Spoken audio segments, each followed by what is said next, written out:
이민경입니다. 자장이라기보다는 사회자라고 생각해 주시면 되실 것 같습니다. 언택트 서비스를 구현하기 위해서는 무엇보다 관련 법제도의 유연성 확보가 제일 중요한 것 같습니다. 그런 측면에서 이번 세션에서는 언택트 서비스 추진에서 중요한 법제도 관점의 R&D 활성화 방안과 개인정보보호법 그리고 의료법 등에 대한 전문가를 모시고 말씀을 듣고자 합니다. 첫 번째 연사를 소개해 드리겠습니다. 법제도 측면에서의 ICT R&D 활성화 방안에 대한 주제로 국회 입법조사처의 정준하 입법조사관님께서 발표해 주시겠습니다. 정준하 입법조사관님은 4차 산업혁명과 디지털 뉴딜에 대한 전략과 규제 연구 등을 하고 계십니다.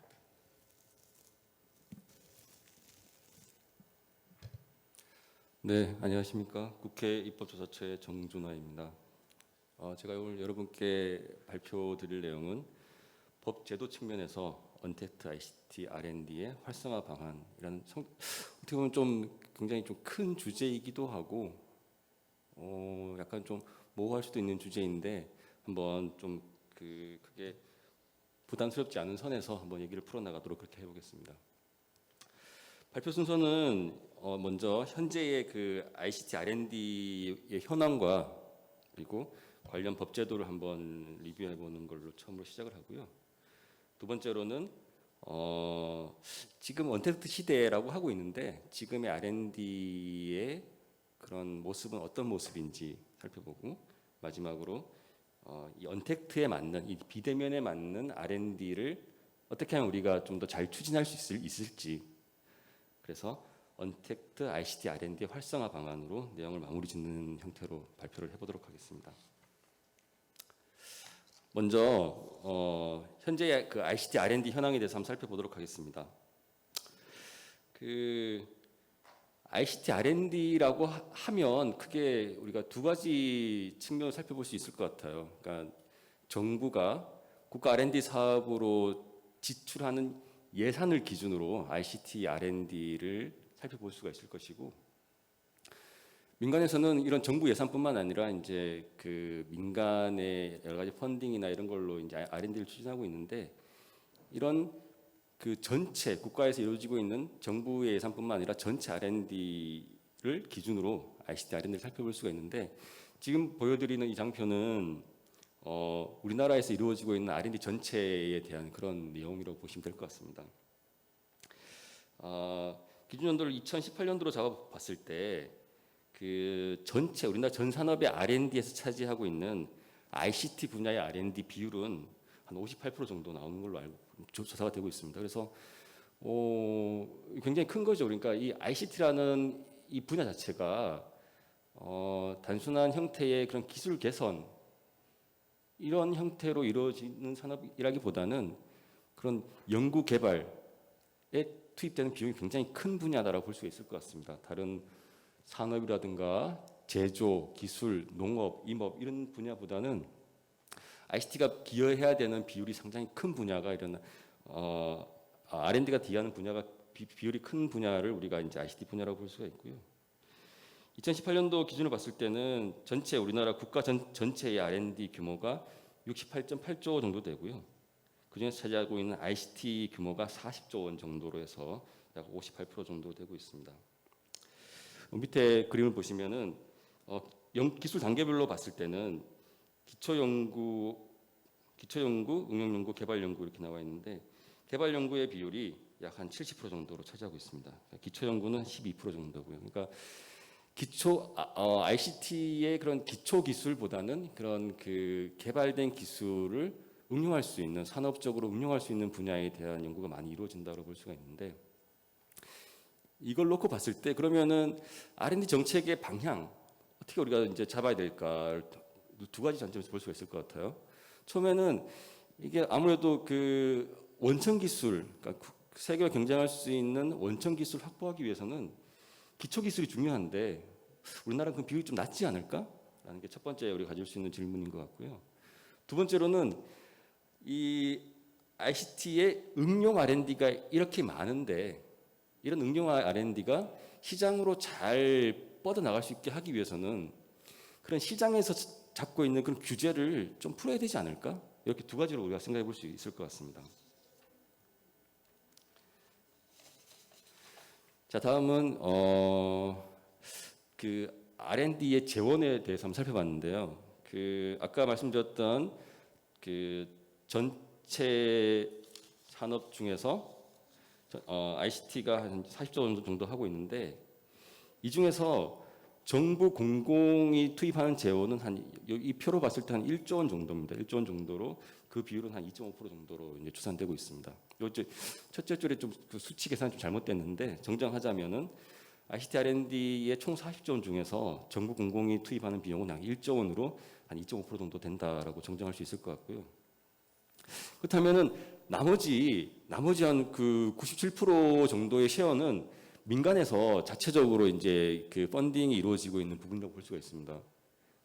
사실 우리가 기대했던 것보다는 공공 영역에서 국가 R&D가 ICT R&D에 들어가는 비율이 그렇게 높지는 않다라고 볼 수가 있을 것 같습니다. 하지만 그 기업 규모로 봤을 때는 중소기업이나 벤처기업 같은 그런 엔트리 레벨에 있는 기업군에서는 정부나 공공 재원이 차지하는 비중이 8%에서 17%까지 굉장히 높은 비율을 차지하고 있는 거죠. 그러니까 전체 산업적인 기여는 작지만은 이런 스타트업이나 엔트리 레벨에 있는 기업의 입장에서 봤을 때는 정부가 지원하고 있는 그런 그 펀딩의 기여도라든가 중요도가 굉장히 높기 때문에 이 부분에 대해서 우리가 좀 더 전략적으로 접근할 필요가 있다, 이렇게 보실 수가 있을 것 같고요. 참고로 그 2018년을 기준으로 봤을 때 국가 R&D의 총 예산은 대략 한 20조 원 정도로 되고 있습니다.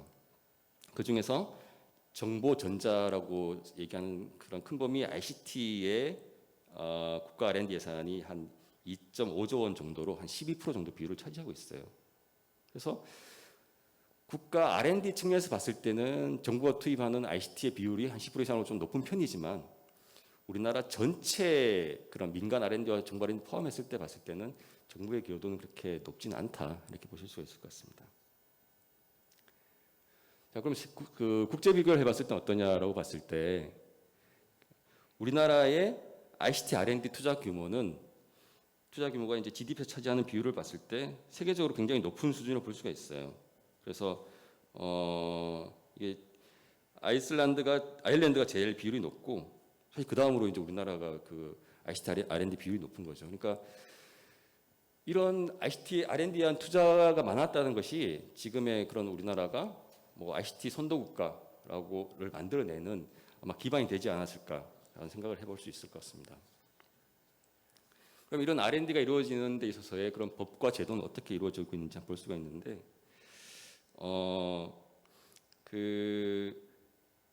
보면 이제 뭐 여러 가지 법률 체계가 있는데, 지금 가장 그 기본이 되는 법이 이제 국가과학기술기본법이고, 그 다음으로 국가연구개발 사업의 관리 등에 대한 규정. 사실 이 규정이 R&D의 이런 사업자 선정이라든가 평가 절차의 그냥 기본 법이 되는 것 같고요. 근데 이제 이런 법들이 너무 산발적으로 있다 보니 좀 이게 통합할 필요가 있겠다라는 생각이 들어서, 얼마 전에 이제 국가연구개발 혁신법이 제정이 되어서 내년도 1월 1일부터 시행될 예정입니다. 그래서 내년 1월부터는 국가연구개발 혁신법을 기준으로 해서 여러 가지 규정이라든가 각 분야별 R&D 지침 같은 게 통일될 그런 계획에 있고요. 제가 여기서 드리고 싶은 얘기는 그런 겁니다. 사실 우리나라가 ICT R&D의 규모도 크고 관련 법제도도 어느 정도 이제 통합으로 이루어지고 있으면서 잘 좀 그 세분화되고 있는데, 문제는 뭐냐면은 이 R&D 단에서의 법제도는 어느 정도 그 체계를 갖추고 있는데, R&D 성과물이 실제 시장으로 나갈 수 있는 그런 단계들, 그리고 수요자들이 원하는 그런 R&D 성과물을 향유할 수 있게 해주는 그런 단계에서는 여전히 많은 규제가 있다라고 볼 수가 있을 것 같습니다. 그래서 뭐 뒷부분에서 다시 또 다른 발제자께서 말씀해 주시겠지만, 이런 의료법이 가장 대표적인 예가 아닌가라고 생각할 수가 있어요. 그러니까 지금 원격 의료에 대한 여러 가지 기술이라든가 국민들의 니즈는 상당히 높지만은, 의료법 단계에서의 이런 원격 의료 서비스를 굉장히 제한적으로 허용하고 있기 때문에 원격 의료 R&D가 일정 수준을 넘어서 더 나가기가 힘든 상황인 거죠. 그러니까 언택트 시대의 대표적인 비즈니스 아이콘이라고 볼 수 있는 이런 원격 의료 같은 것들이 어떻게 보면 이런 관련 분야의 그런 제도적인 규제로 인해서 잘 풀리지 못하는 측면이 있다라는 것, 이게 좀 현재에서의 그런 어려움이 아닌가라고 볼 수가 있습니다. 자, 그러면은 지금 시점에 지금까지 우리가 추진해왔던 그런 그 ICT의 환경 그리고 R&D의 성과는 어느 정도인가 한번 짧게 살펴보도록 하겠습니다. 잘 아시겠지만은 코로나19로 이후로 ICT 분야의 그런 대외적인 수출입이라든가 ICT 그 경기는 굉장히 좀 침체되어 있는 그런 상황인 거죠. 그래서 전반적으로 이런 침체 상황인데 왜 이런 이유가 있었나 살펴보면은 우리나라 ICT 산업의 상당 부분이 ICT 제조업 중심으로 좀 치우쳐져 있는 측면이 있습니다. 그래서 근데 지금 그 뒷장에서 보시겠지만은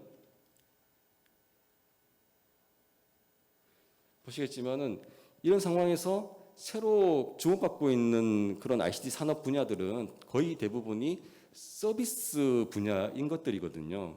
그래서 우리나라의 그런 이런 ICT 산업 생태계가 상대적으로 그 기기 제조업 중심으로 발전해 있었기 때문에 이런 코로나19 시대에서의 그런 좀 충격이 컸었고, 이와 달리 온라인 쇼핑이라든가 아니면은 외국의 그 줌과 같은 이런 원격 형태의 서비스를 제공해준 IT 산업은 굉장히 빠르게 발전하고 있는 거죠. 그래서 이렇게 새로운 형태로의 서비스의 기회를 잡을 수 있는 그런 ICT R&D, 이것도 우리 앞으로 우리가 주목해야 될 그런 발전 방향이 아닌가 생각할 수가 있습니다.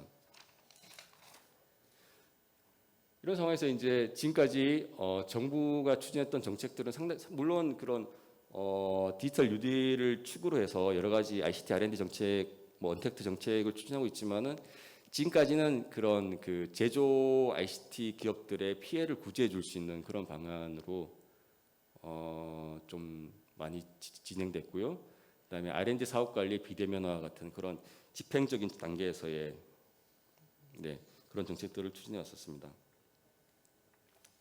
그러면은 앞으로 우리가 나가야 될 방향은 서비스 형태로의 ICT를 좀 더 확대하는 그런 방안으로 나가야 되는데, 사실 그런 일들을 잘 해 나가는 데 있어서 우리의 인력 수준은 사실 그다지 넉넉한 수준은 아닌 것 같습니다. 뭐 OECD 자료를 기반으로 이제 국제 비교를 해보니 전체 대졸자 중에서 ICT 전공자의 비율이 한 2% 정도, 2% 초반으로 나타나서 주요 국가들에 비해서 이런 인력들이 상당히 좀 낮은 수준으로 볼 수가 있고요. 그리고 컴퓨터 사이언스나 아니면 인공지능과 같은 그런 앞으로의 언택트 시대에 필요한 그런 기술의 수준을 반영하는 그런 하이 레벨의 그런 저널 논문들을 봤을 때 뭐 아쉽게도 우리나라의 그런 수준은 아직도 그 선진국 따라가기 급급한 그런 수준이라고 볼 수가 있는 것 같습니다. 그렇다면 이제 이런 상황을 어떻게 타개해 나가야 될 것인가? 그렇다면 이제 지금까지의 그런 정책 패러다임으로 봤을 때는 사실 이런 형태의 그 하이 레벨에 대한 논문 성과가 부족했던 이유는 R&D 성과를 평가할 때 대부분의 그런 정량 평가, 그러니까 중간 수준의 저널에 실리는 것이 더 그 R&D를 하시는 분들한테는 유리한 전략이 될 수 있는 형태의 평가 체계가 한 몫을 한 게 아닌가라는 생각을 할 수가 있을 것 같아요. 그래서 앞으로의 정책 방향은 좀 더 그 세계적인 기술이라든가 앞으로의 시장을 선도할 수 있는 그런 고급 상위 레벨의 기술 개발이 집중적으로 이루어질 수 있게 할 수 있는 그런 방안들, 그리고 그 공급지향적인 R&D가 아니라 시장에서 필요로 하는 그런 수요에 기반한 R&D들이 잘 이루어질 수 있도록 하는 방안, 이런 것들이 필요한 거 아닌가라 생각을 해봤습니다. 그래서 먼저 그 R&D의 실질적인 성과를 좀 더 확대하기 위해서는 현재의 그런 적법성을 중심으로 한 그런 협약 방식과 연구 성과 관리 방식을 좀 더 현실에 대한 기여도 측면으로 좀 더 전환하는 게 필요하지 않을까. 그래서 연구비를 잘 집행했느냐, 연구비를 이용하지 않았느냐 이런 쪽에 맞춰진 그런 사업 관리보다는 이 연구를 했을 때 얼마나 그런 사회적 기여가 있었느냐, 사회적 변화를 초래했느냐 이런 대한 영향력 평가가 비중이 좀 더 늘어야 되지 않겠냐는 생각이 들 수 있을 것 같습니다. 다음으로는 이런 그 코로나 사태와 같은 급격한 사회적인 변화를 반영할 수 있는 그런 연구에 대한 가능성을 좀 더 확대해야 된다라고 볼 수 있을 것 같습니다. 그래서 지금은 R&D 예산이 나와 있을 때 이게 어디에 집행을 하고 어떤 분야에 집행할지를 이미 탑다운으로 다 나누어져 있는데 이런 예상하지 못한 R&D 수요가 발생했을 때 즉각적으로 투입할 수 있는 정도의 그런 R&D 예산 여력, 가외성을 보장할 필요가 있겠다라는 생각이 들고요. 예를 들면은 여기에 나와 있는 국가연구개발사업 관리규정에 보면은 정책 지정 연구라는 방식이 있는데 이런 정책 지정 연구 같은 형태로 뭔가 시급한 그런 그 연구의 주제들이 생기면은 잘 반영할 수 있는 그런 제도를 마련할 필요가 있다는 생각이 들었습니다. 다음으로는 ICT R&D의 사업화가 잘 이루어질 수 있도록 하는 방안. 사실 지금까지의 그 ICT R&D 관리를 보면 사업화를 어느 정도 했느냐라는 그 성과만 받았지 사업화가 잘 될 수 있게 하는 제도적인 개선에 대한 노력은 상당히 부족하지 않았나 생각이 들 수 있을 것 같아요. 그래서 단기적으로 우리가 활용할 수 있는 방안은 뭐 이게 좋은 제도인지는 잘 모르겠지만 지금 여러 가지 형태의 규제 샌드박스가 인용되고 있거든요. 그래서 그 연구 개발을 기획하는 단계에서 내가 지금 기획하고 있는 연구 개발 주제 아이템이 앞으로 사업화 단계로 나갔을 때 어느 정도 시장에 나갈 수 있는 가능성이 있는지 여기에 대한 사전적인 테스트를 그러니까 규제 샌드박스의 사전 점검을 할 수 있는 그런 기회를 부여해서 연구개발 성과가 나오는 동시에 바로 뭐 규제박 샌드박스를 이용할 수 있는 끊임없이 이렇게 진행될 수 있는 이런 환경을 마련할 필요가 있겠다는 생각이 들고요. 두 번째는 상당히 많은 그런 규제 샌드박스 신청 건 중에서 아이디어는 좋은데 기술력이 좀 부족한 것들이 좀 있었던 것 같습니다. 이게 무슨 말이냐면은 이런 좋은 아이디어인데 기술이 부족해서 규제 샌드박스에 못 들어간 것들에 대한 그 분야에 대한 그 기술에 대한 R&D를 지원해 주는 것이죠. 이렇게 규제 샌드박스가 좀 더 적극적으로 혁신을 환경을 열어주는 그런 제도로 활용될 수 있도록 하는 방안 또 나올 수 있을 것 같고 그 다음 우리가 생각할 수 있는 것이 이 ICT R&D 사업을 기획을 할 때 지금은 대부분 새로운 기술을 연구 개발하는 데에 거의 대부분의 재원과 노력과 역량이 투입되고 있는데 이 중에서 일부분이라도 법제도 개선에 대한 연구를 병행하도록 하는 것도 필요하지 않겠냐는 생각이 듭니다. 그러니까 기술이 만들어지는 단계에서는 사실 기술자, 공학자들은 기술을 더 중요시하고 기술이 있으면은 법제도는 따라와야 된다고 생각을 하는데 법제도 하시는 분들의 입장에서 봤을 때는 법의 테두리 내에서 기술이 개발이 이루어져야 된다고 생각을 하시는 거거든요. 그래서 이런 불일치가 있는데 이 불일치의 간극을 메우는 방법 중에 하나가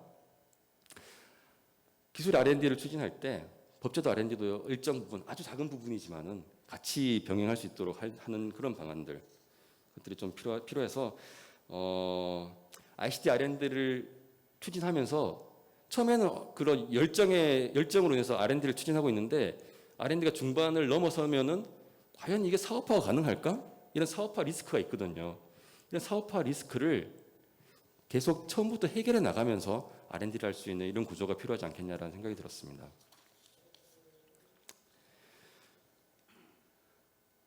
네, 마지막은 뭐 그 법제도에 대한 그런 이슈라기보다는 이 언택트 사회라는 것이 이제 그런 거죠. 그 언택트 기술을 이용하지 못하는 사람은 누리기 어려운 그런 기술의 발전이라고 봅니다. 그러니까 우리가 앱을 이용을 해서 공적 마스크가 어디 파는지를 받고 앱을 이용해서 재난지원금을 신청을 했는데 이걸 이용할지 모르시는 그런 노약자들이라든가 장애인들은 2시간 동안 동사무소에 줄을 서야 되는 거죠. 그 더운 여름에. 그러면